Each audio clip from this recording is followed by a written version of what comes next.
Okay.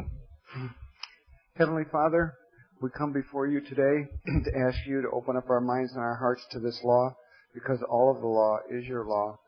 We ask this through your Son, Yahushua. Amen. Do we have any announcements tonight? No announcements. I give you.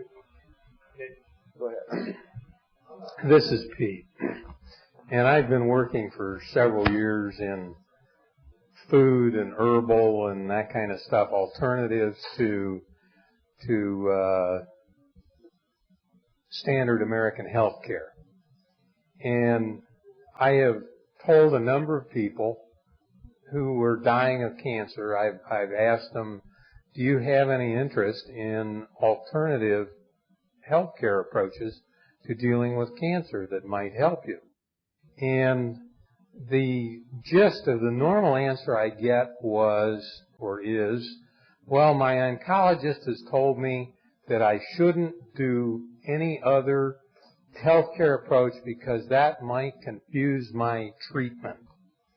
So, therefore, eating raw fruits and vegetables may, in fact, upset the normal healthcare protocols. Now, in the Medina Gazette this morning, there was the headline article was about a man who had liver and some other kind of cancer, and he's dying, and he's a farmer, and the local town raised $10,000 to help him because he has no health care insurance and all that kind of stuff. Anyhow, I called him up today. I looked up the name in the phone book and got the telephone number, and I called him up. I got the granddaughter, and then she upgraded me to the son. And I said I gave the son my name and telephone number and said, I'm going to give you a couple of websites that might help your father overcome cancer in as little as 3 or 4 weeks. And I gave him the 2 websites, which are Hallelujah Acres, H-A-Acres, or hacres.com, and Dr. Day, D-R-D-A-Y.com. That's the woman who has a video, Cancer Doesn't Scare Me Anymore, whatever the exact title of it is. And at any rate, after I gave him the 2 websites, he said to me, I will check this out tonight. I have to go make hay. Click. So I have to say that's one of the more creative answers I would have ever thought of somebody that knows somebody that's dying of cancer, of why we're not going to do anything if I got to go make hay. Right. I've done that. I know that story well. But the point to me is that people whose eyes have not been opened don't want to hear and are not going to hear if you stick it right in their face. And so, and I personally have come to the conclusion, I tell them once, make sure they understand clearly, and after that, they're on their own, baby. I don't want to hear about it anymore. And if you die, go write your congressman, because I don't want to hear it. Oops, here comes a comment. No comment. Okay. Jack's here. Here's another comment. Show me a man that makes hay when the sun shines, and I'll show you a man that doesn't have any headlights on his tractor. You done? Yeah, I'm done. You're done. All right. Hey, Jack. Going back a couple of weeks, you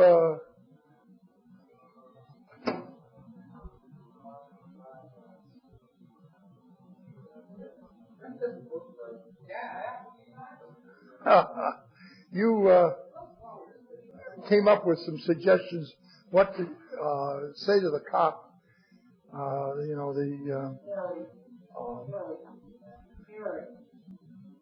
When he pulls you over, give him the driver's license and everything else.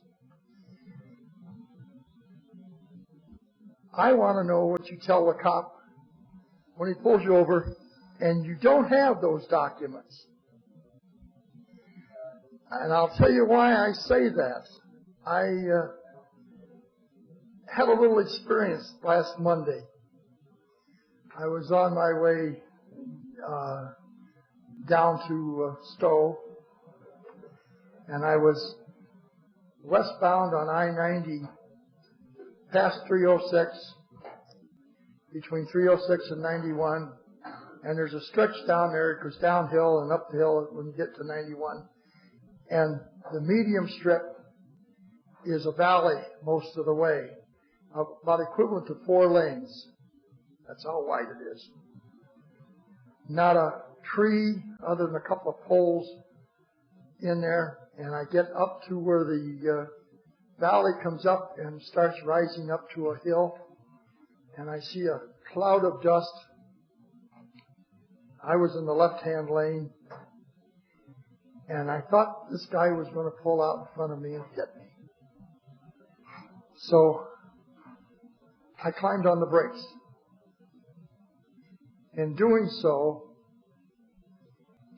I looked up and found out that this guy was to my left ahead of my front bumper. And it happened to be the Willoughby police. And what caused me to let him pull out in front of me, I'll never know, other than the man upstairs told me to step on the brakes. Now, what would have happened if that man would have stopped me? I don't have a license. What do I tell him? Don't go to war, but as soon as he says, give me your license, I don't have one. I'm already in war. What makes you think you're at war just because you don't have a document? War is a condition between the parties. It has nothing to do with what you've got on you or what you don't have on you. The lack of a license does not constitute being in war. Well, I thought it was. Just like the presence of a gun doesn't mean you're in combat. So what would you tell? I don't have one? Why are you testifying? Well, you would ask me for one. Okay. What do you have to do when he asks you for a license? What is he really asking you? Remember we talked about what was going on in Victoria Joy's seminar? The first question is, what is he really asking? Does he want the license? He wants jurisdiction. He wants jurisdiction. That's what he wants.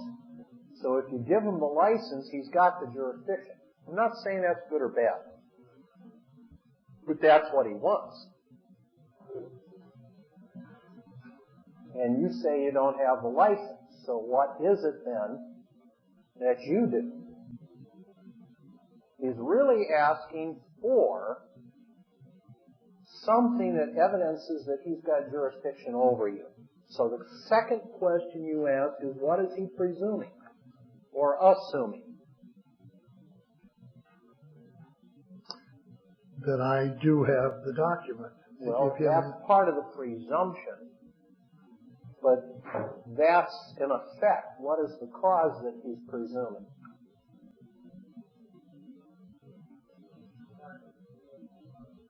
Yeah. What's that, Don? That's correct. You fall within his jurisdiction, his political party. Remember, everything they do is political. That's what he's assuming. And if you produce the license, what have you just done? You've ratified and agreed that his presumption was correct. So now, you don't have one of his licenses. So what? What do you do?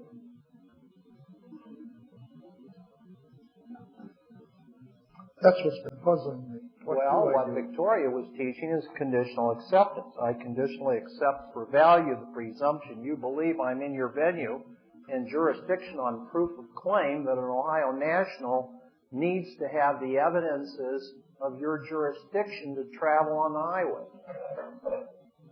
What have you just done?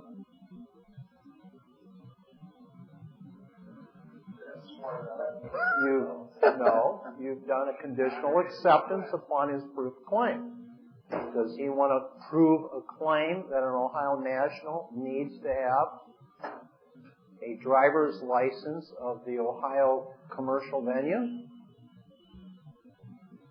In other words, you're saying, I'll respond to you on proof of claim that a foreign alien requires your political documentation.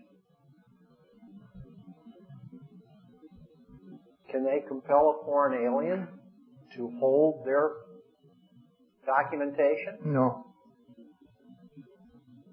Not if a foreign alien is an Ohio national. If he's a U.S. citizen, that's a foreigner to the venue, and yes, they can be required. It's like Men in Black. What does Men in Black do? What do those guys do? Lock you up. They are a super secret agency, higher in power than any other agency, and what is their purpose? To license, to regulate, and enforce whatever's going on against aliens. Who are the aliens? Anyone that are not of the de jure law form. Now, in the movie Men in Black, they're just using strange little green figures from outer space to represent the aliens, in place of the straw men who are the real aliens on Earth. So the Men in Black are really nothing more than the black law enforcement, universal United Nations World Police Force that are enforcing policies against aliens. Who are the aliens? Straw man corporate fictions. That's all. Straw men corporate fictions can be compelled to have those licenses, etc. But the living souls basically cannot. Now, I'm not saying it's not, or it's a good idea not to have the licenses. I'm not saying it's a good idea to have the licenses. The licenses are a thing. So in reality, it's a tool. The license is immaterial. The position of the party with respect to the license and his attitude with respect to the people involved is critical. It has nothing to do with the license. The license is just the vehicle for the discussion, kind of like the weather of the day or the person's health. It's irrelevant, really, to what is ultimately going to happen. What is ultimately going to happen depends upon the attitudes of honor and dishonor of the people involved. That's the only thing that's relevant. Well, the license is merely the vehicle that carries the discussion. So you do a conditional acceptance for value. What if the policeman gets very irritated and is dumber than a post? Well, the issue is he will probably call in assistance, help, or whatever. Oh, yeah. If it gets to the point that you're dealing with lunatics, just do a full-out acceptance. You may as well. You're the creditor. You're going to handle the matter. So what? If he says, well, you can't do this, there's no sense going to war and arguing with a lunatic. Just accept it, conditioned upon, I request you take me immediately before the magistrate. Lay a new draft on him, and let's go to talk with someone of intelligence. Obviously, there is no intelligence in the squad car. You happen to be a dishonor. You don't want to say that. But the license is irrelevant and immaterial unless you're seeking a privilege in their foreign commercial law venue. But the one thing I will say after that deal, I've got to thank the Father for prodding me at that point. There you go. See, everything is controlled by the Creator. Remember what we said a couple of weeks ago with respect to Romans 13:6? All of the kings and governments of this world are merely His servants and ministers. So in reality, they're conducting the Creator's business. And so how can you go wrong when the Creator's servants have stopped you to deal with the Creator's business when you happen to be a friend of the Creator because you understand Him, you know His name, you know His laws, and follow His ways and procedures. So what's the worst thing that they're going to do? They're going to want to collect a tax from you, aren't they? Well, who is the tax owed to? The Creator. The Creator, because it's tribute. And so, pursuant to Matthew 17, the Messiah said, just go ahead and pay the tax lest you cause an offense. So how do you pay the tax? With asset money. And then you control it. Now, if you want to control it even before it starts, procure your license with asset money. Now, because you procured the license with asset money, you are the creditor on that license if you registered it. So now it's no longer the government that regulates that license. It's you.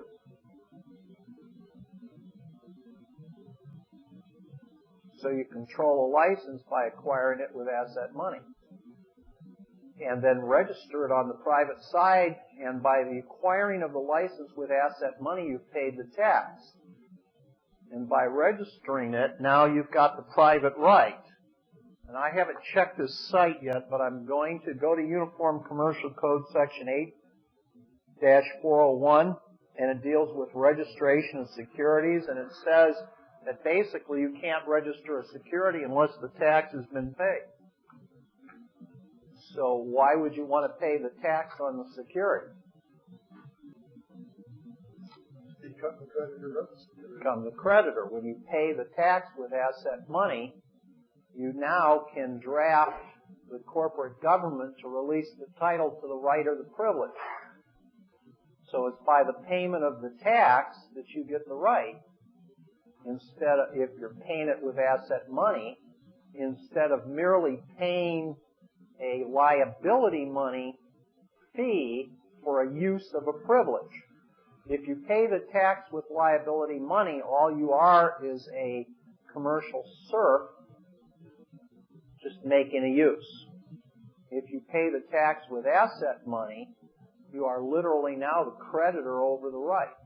And you get the release of the title and the priority claim there too.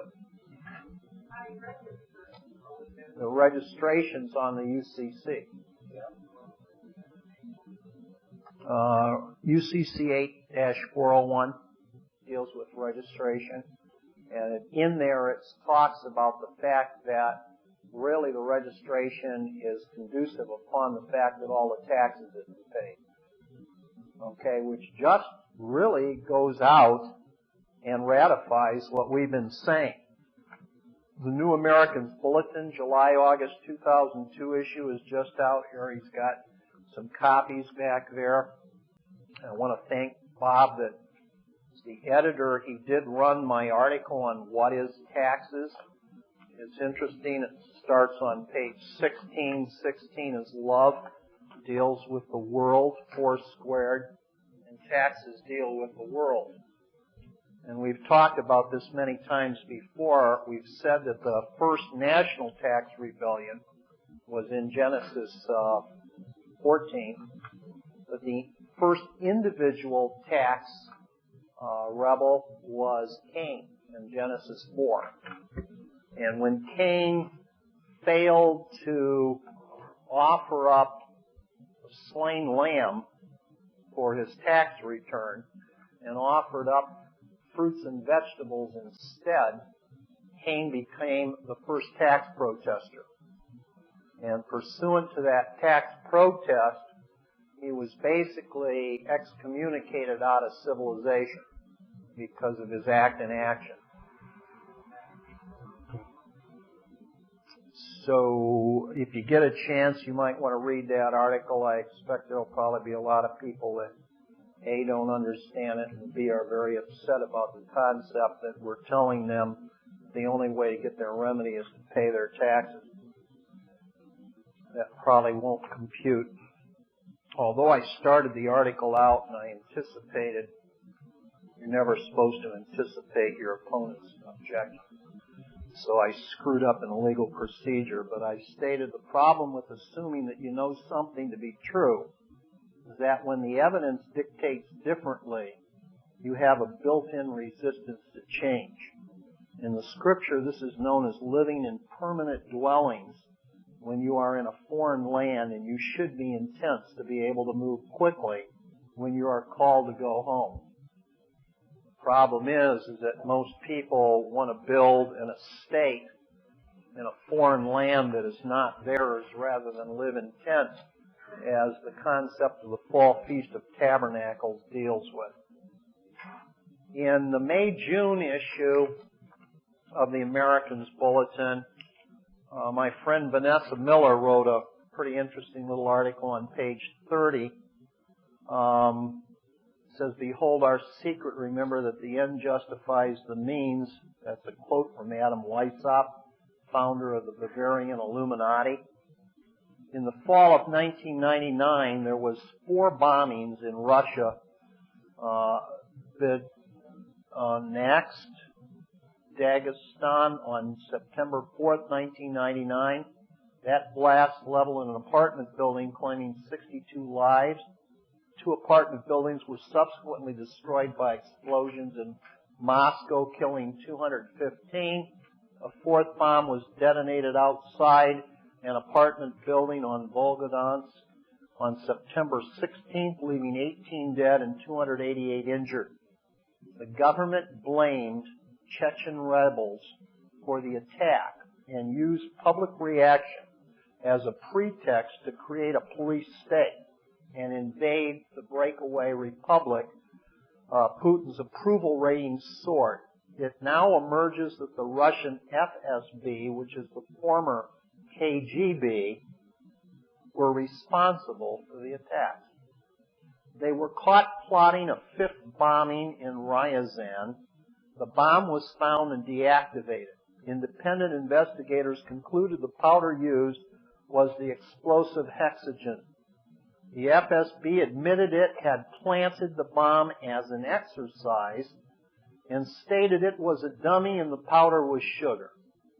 Then they seized all physical evidence from the crime scene and sealed it off for 75 years. They blew up their own buildings to corral their population into accepting Big Brother and to launch a war.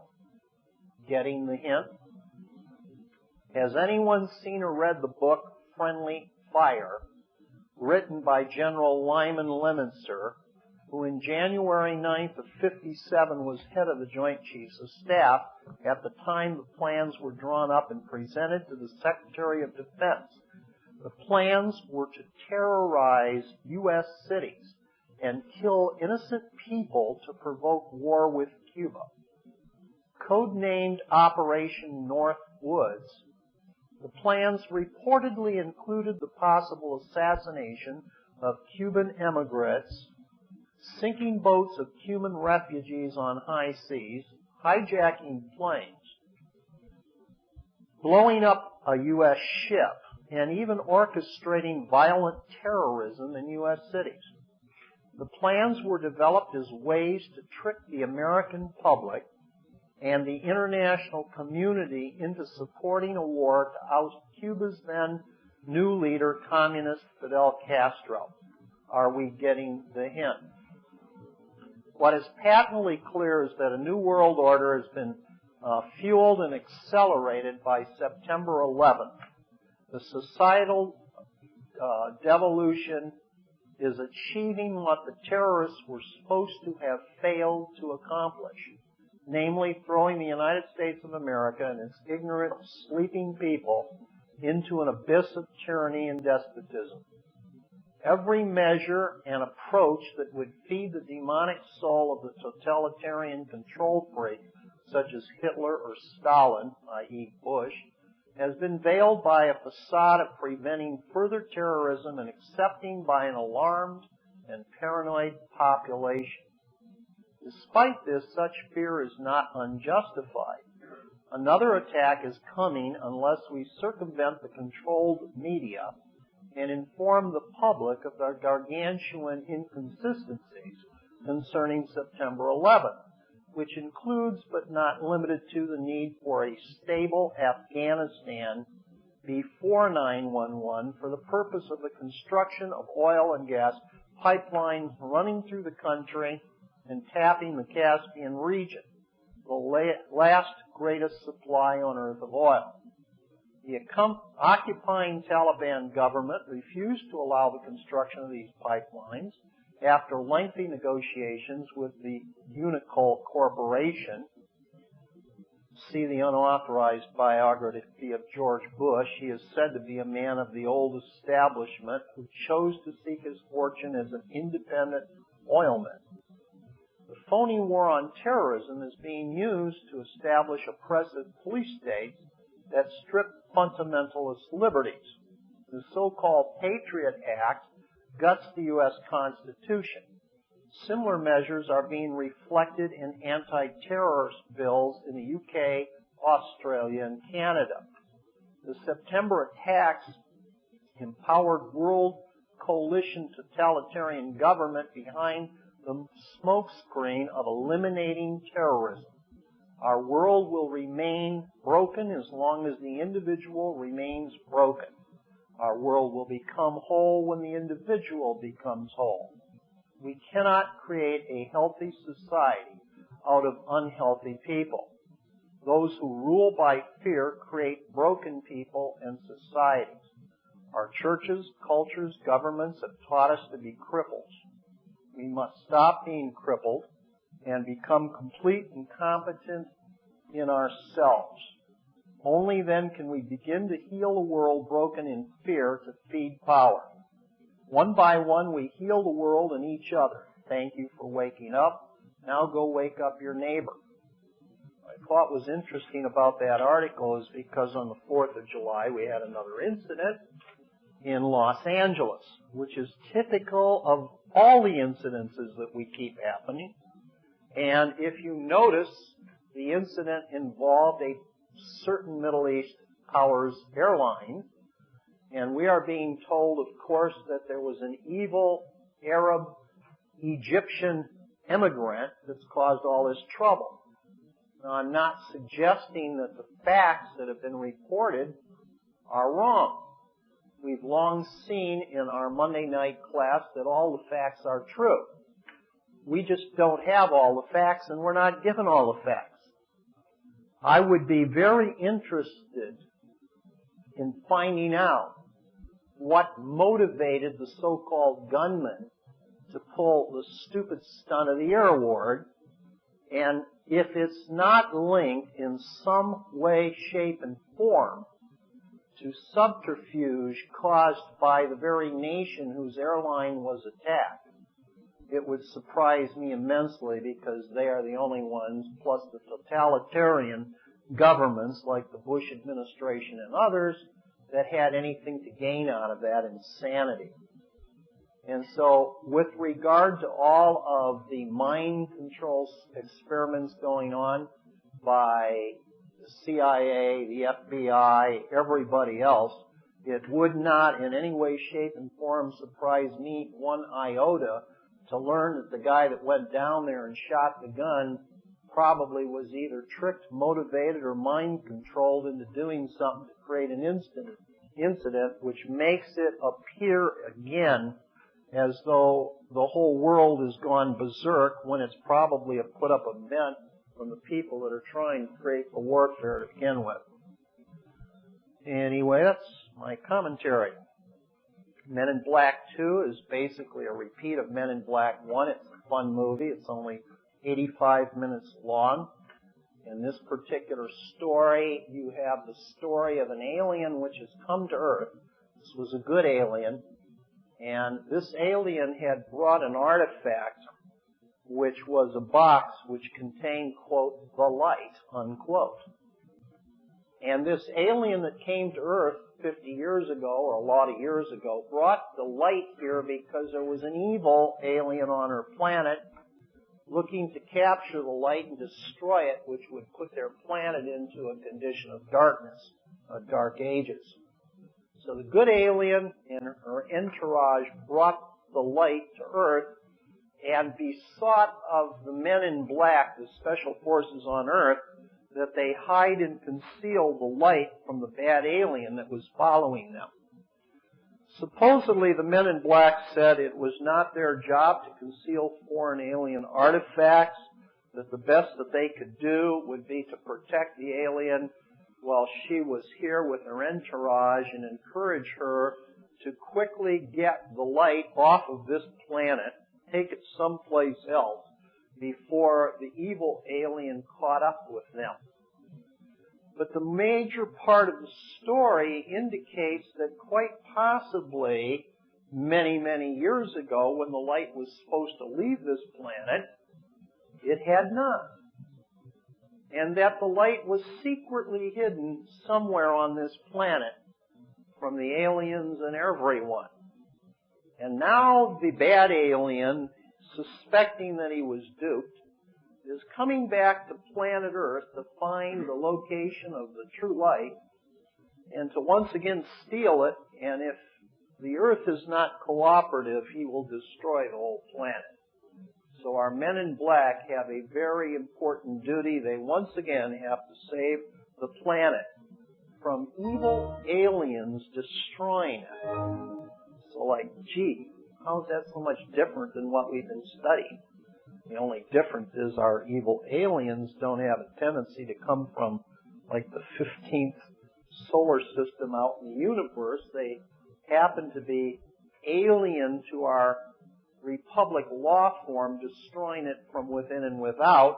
And of course, one of their biggest tasks in doing that is to conceal and hide the light, i.e. the metaphor for the law and the truth, so that nobody can protect themselves. And of course, it's the men in black. It's the secret organization that nobody knows about, and not even Congress is aware of, that has the job not to find the light and spread the light, but merely to find the light and tell the other aliens to get it off the planet Earth, lest any of the people on Earth be subject to finding the truth in the light itself also. So on the public side, there's absolutely no one out there teaching you the truth, or the metaphor, like the X-Files says. It's out there someplace, but they ain't going to bring it to you. You got to go find it and search it out. So if that's your goal, have at it.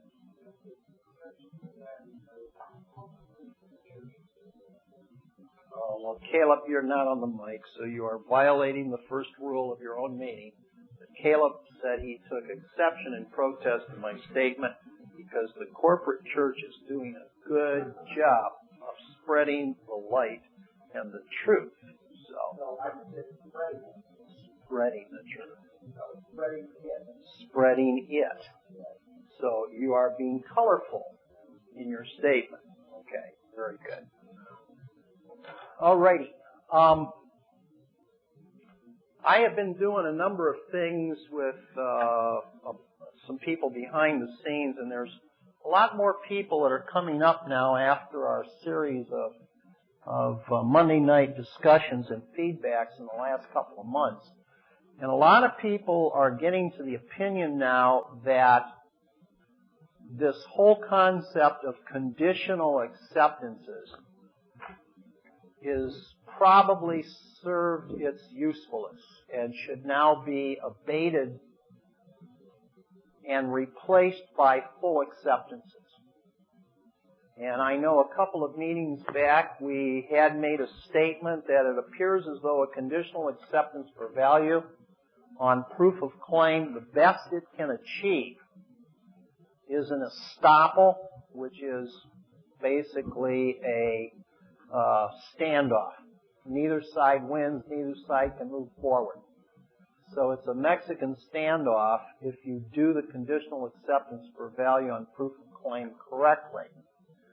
What you have done is put the other side in a conundrum where, under their own rules and regulations, they can't move forward because they can't prove a claim or a contract.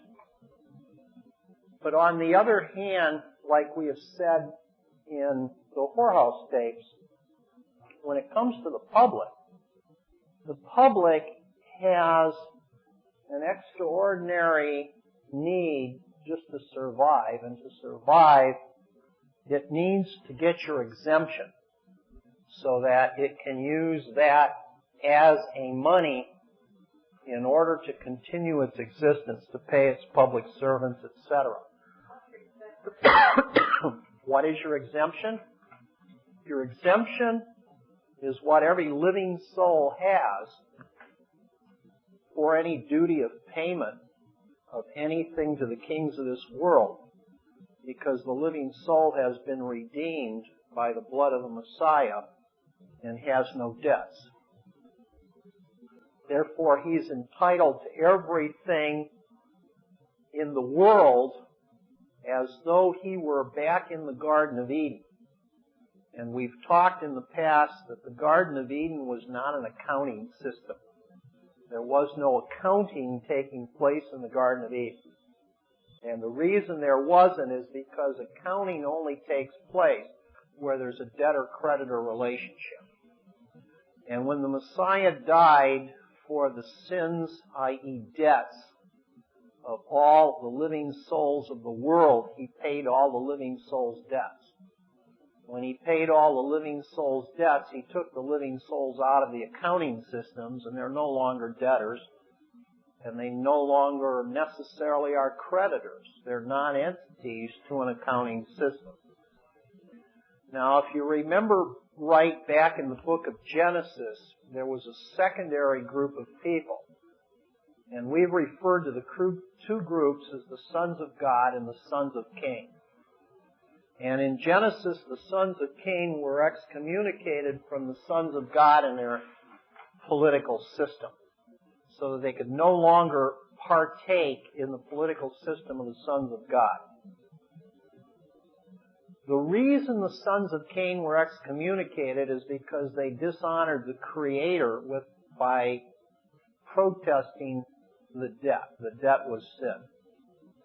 And the payment in the Old Testament, the consideration for the payment of sin, was the sacrifices that were a metaphor for the acceptance on faith that the Creator would send His Son, the Messiah, to die and pay the debt. And until the Messiah paid the debt was not paid, but it was looked upon as being paid if the living soul looked upon the covenant of the Creator and the command to do the sacrifices in the Old Testament as a sign of the faith that the Creator would send His Son to pay that debt. So what Cain basically did was protested the debt, and we know that tribute equals taxes equals foreign debt. So taxes are debt, sin is debt, and the death of the Messiah was to pay all debt. And if you operate that in your life, then you're in a non-accounting system. And if you're in a non-accounting system, it means there are no prices, there are no wages, there are no debts to be paid, there are no accounts to be balanced. That does not exist in your world. Now also understand that the sons of Cain were warned that if they came back into the sons of God's world, they would be in violation of the grace that they were extended in their expatriation in Genesis 4. So if the sons of Cain try to come back in and operate in the world of the sons of God, they would be punished severely for breaking the covenant. So the sons of Cain have created their own world, and their world is run by a system of commerce called accounting. So if you're playing an accounting game, basically you're dealing with the sons of Cain, because they're the ones that created and operate that accounting system. Notice how the sons of Cain have not applied that accounting system to any living people. sons of Cain have applied the accounting system only to the corporate strawmen. And because the sons of Cain have applied the accounting systems of debts and credit only to the corporate strawmen, they have upheld their covenant with the Creator. And they have not trespassed back upon the sons of God. However, the sons of Cain extend a lot of offerings in their world. And if the sons of God want to come over and play in the accounting world of the sons of Cain, they can certainly go ahead and do it. But one of the first things that you have to do if you're going to play in the accounting world of the sons of Cain is you, as a son of God, have to go over there and register in that world. And when you register in the world of the sons of Cain, they are not trespassing on you. In essence, what you're doing is you're going back over into their land, the expatriated people, and dealing with them. Now remember in Matthew 17 it says that the foreigners pay the tribute. We've got two subsets of people on planet Earth today. We have the sons of God, and then we have the sons of Cain, who are the children. And not the sons of God. Well, that's what Peter said in Matthew 17. And then who are the strangers? Are they not the sons of Cain? Absolutely. Because remember, it was the sons of Cain, or Cain himself, that refused to pay his debt. He was the first tax protester in Genesis 4. He refused to pay the tribute to the Creator, the tribute being the tax he owed for his sin.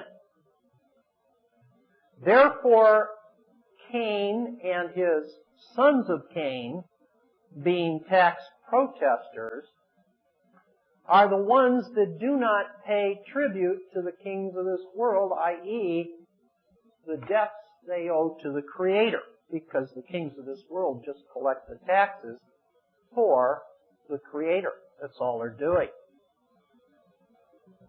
And so what we see happening here now is that all these so-called sons of God that say, oh yeah, we're following God, are really out there making covenants and all kinds of little contracts, obligations, and everything else with the sons of Cain by responding to the offers of licenses, citizenships, all those kind of happy jazzes. And all the governments of this world are run by the sons of Cain. It's all backwards. Now, the question arises, how are the so-called sons of God supposed to deal with the sons of Cain?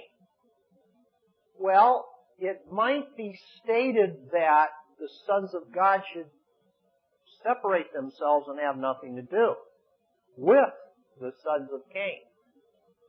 And in fact, in the beginning, that kind of was the great plan. That you don't mix with the sons of Cain, because if you do, what was it that was said would happen to you? You would follow the statutes, the laws, the rules, the regulations, and the traditions of the foreigners, the sons of Cain, and by so doing, you would lose context, understanding, and faith with the Creator, and you would drop out of that group called the sons of God. You would start following after the traditions of men, the sons of Cain. So you were warned not to allow the foreigners into your midst with their foreign laws, but if they did come and stay with you, the sons of God, in your land, they were supposed to follow your laws, and you were not supposed to follow their laws, and you were not to allow them to have their foreign laws in your land. There was supposed to be one set of laws for everyone in the land. Then you would protect your government, then you would protect your faith, your relationship with the Creator, that it may be well with thee, and thou mayest live long in the earth. Unfortunately, everybody traversed over to the enticements of the sons of Cain and started following the laws and traditions of the sons of Cain. Now, we said it once, we've said it again. In Matthew 17, the Creator said to Peter, who pays the tax, taxes equals tribute equals debt.